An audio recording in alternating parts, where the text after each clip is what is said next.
भारत के गौरवशाली इतिहास में जब जब वीरांगनाओं का जिक्र किया जाएगा, महारानी लक्ष्मीबाई की वीरता और पराक्रम हमेशा लोगों को प्रेरणा देते रहेंगे।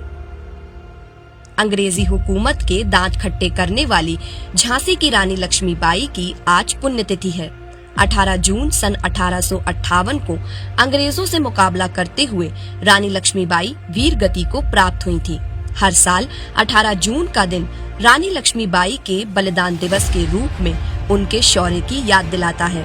बलिदान दिवस पर हम आपको बताएंगे ग्वालियर की उस जगह के बारे में जहां रानी लक्ष्मीबाई ने अपने प्राण त्यागे थे।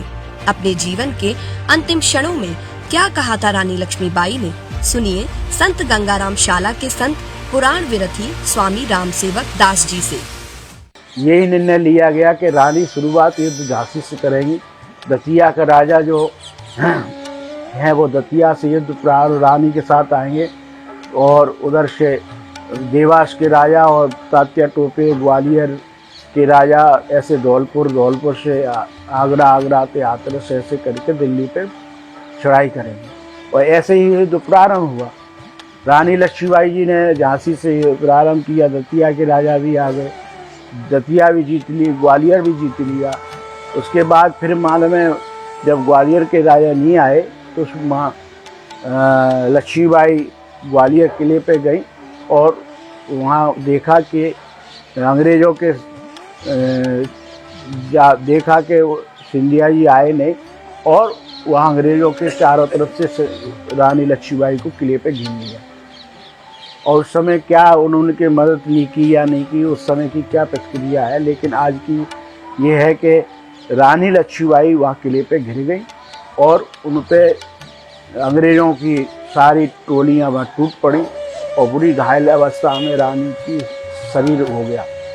रानी फिर भी स्वीकार नहीं किया और रानी ने वहीं से घोड़ा कुदा दिया किले पे, पर घोड़ा की टांगें आगे टूट गई, टांग टूट गई। ये शौर्य का पहले तो नल्ले हुआ नहीं करते थे, ये पुल तो हुआ नहीं करते थे, वैसे ही चलते थे। उसके बाद वो घोड़ा शौर्य का नदी को पार नहीं कर पाया, एक अंग्रेज ने भाला मार दिया रानी के, तो ये पूरा पेट में चला गया, तो पूरी आंतें निकल आई रानी की। जब निकल आई तब पूरी तरह गिर गई। उनके साथ में उनका लड़का पीठ पे बंधा हुआ था और एक बुआ साहब थे, रघुनाथ सिंह थे, एक पठान थे। इन लोगों ने उनको उठाया और नदी के में से पानी साफ ही ऐसे चला भिजा के उनकी आँखों पे जब फेरा तो रानी की थोड़ा सुस्ती सी आई और कहने लगी मैं कहाँ हूँ। तो कहने लगे रघुनाथ सिंह बोले आप बड़ी शाला के निकट हो, बोले ले चलो। ये जो गेट है ये अभी खुला है 1940-42 में। ये जो पुराना गेट है ये है मेन गेट, इधर पीछे जो आप देख रहे होंगे लकड़ी का गेट है, इससे और बड़ा गेट है और इससे बड़ा गेट है, 3 गेट दरवाजे हैं। तो इस गेट से रानी को लेके आए और ये चबूतरा हुआ करता था, ये अभी बना है। तो यहाँ रानी को रखा और महाराज जी को खबर की। महाराज जी स्वर्णरेखा नदी के किनारे अपनी कुटिया बना के भजन कर साधना करते थे। उन्होंने जैसे ही खबर सुनी महाराज जी दौड़ के आए। यहाँ 2000 साधु रहते थे और उसके बाद जब मालूम है महाराज जी के स्थिति पता चला कि यहाँ अंग्रेज़ों ने साथ में रानी को घेर लिया है, तो महाराज जी से बस यही प्रार्थना करी लक्ष्मीबाई ने कि मैं मालूम है ये शरीर मेरा फिरंगियों के हाथ नहीं लगे और मेरे बच्चे की सुरक्षा की जाए। तो महाराज जी के जो संत थे और कर्मचारी थे, 4 साधुओं वो दामोदर को मुंडन करके चंदन लगा के 2 साधुओं के साथ निकाल लिए कंठी बंदी। वो भी आज मालूम मेला में उनका वंशावली मिली है रानी की।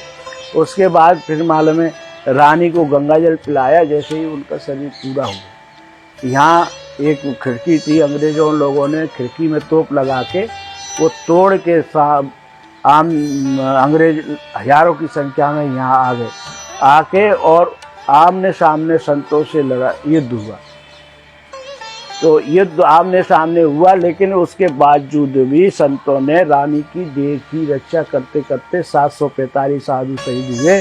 उसके बावजूद भी रानी को हाथ नहीं लगने दिया और यहाँ से एक चक्रव्यूह बना के महाराज जी जहाँ भजन करते थे वो कुटिया की लकड़ी हटाई और उसी से अपने हाथ से गंगादास जी महाराज ने अग्नि संस्कार किया और करके उसके बाद हजारों की संख्या में अंग्रेज थे, अंग्रेजी भी मारे और हमारे 743 साधु तो शहीद हुए ही हुए। मिलके उसके बाद महाराज जी को यहाँ पुणे लाए, लेके आए और यहाँ देखे तो लाशों के ढेर लगे और जो 12 ग्राम जागीर के थे वो जब्त कर लिए, खजाना लूट लिया, पूरा कैश नैश बड़ी साला का कर दिया। लक्ष्मीबाई की वीरगति उपरांत उनके द्वारा इस्तेमाल किए गए अस्त्र शस्त्र आज भी ग्वालियर के मोती महल स्थित नगर निगम संग्रहालय में संग्रहित हैं। रानी लक्ष्मीबाई की इस पुण्यतिथि पर उन्हें शत शत नमन।